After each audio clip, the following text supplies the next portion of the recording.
What kind of places do you put the flyers? I think leaving flyers places doesn't really work. I do, but I don't really think that helps because everyone just ignores them. It's just a pile of paper. What's good about them is that it enables you to have a conversation with someone. So I'll go to similar nights. Like this week I went to see a film about poets. I'm going to see a film about Rastafarianism where the poet Benjamin Zephaniah is talking. So there's a small connection with poetry. So after the film I'm going to give out the flyers to people and try and have conversations with people and get to do that. I went to a poetry night.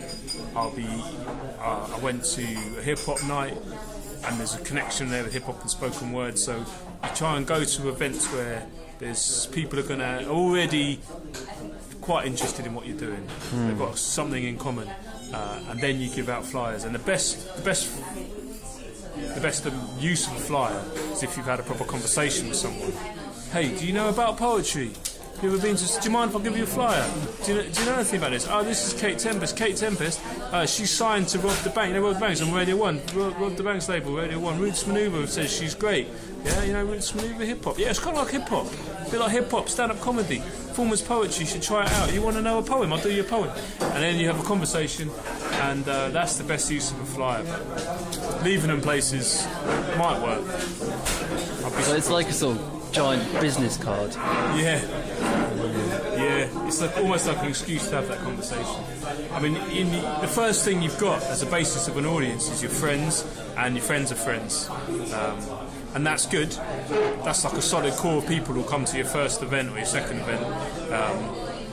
But you really need to break out of that as much as possible.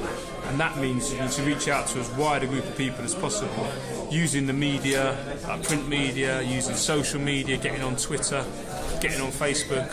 How do you know when that's something that's working for you? I don't know, at the moment I'm trying to organise something. There's lots of people in the Facebook group who say they're coming. Are they actually going to come? Do I know? Can I be sure they're going to turn up? No. Is there like a... They probably won't. But if you have an event that has 1,000 people saying they're attending, will get a lot of people attending. It might not be those 1,000 people, but what it means is a lot of people are talking about it.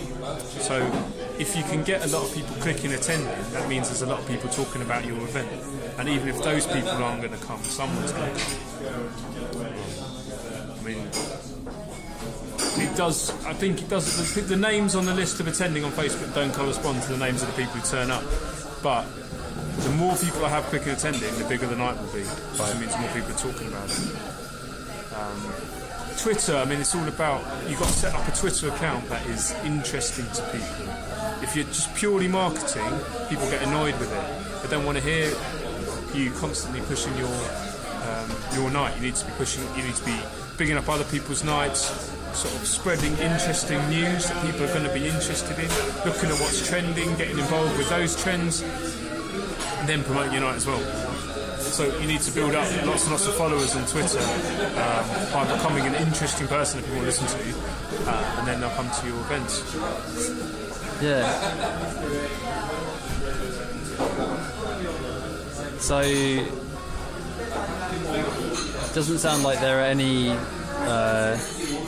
tricks or any shortcuts to promoting a spoken word night. No, there aren't really. I think number one, you've got to have a good product, and so that means you've got to be, whatever kind of night you're running, you've got to be sure that you've got a good eye for talent, so that you know the people that you put on are going to be good. Because in the end, if you just keep going and keep going, if it's good, it'll work. If it's not good, it won't work. But there aren't really shortcuts and there aren't really tricks. It's just you keep trying everything.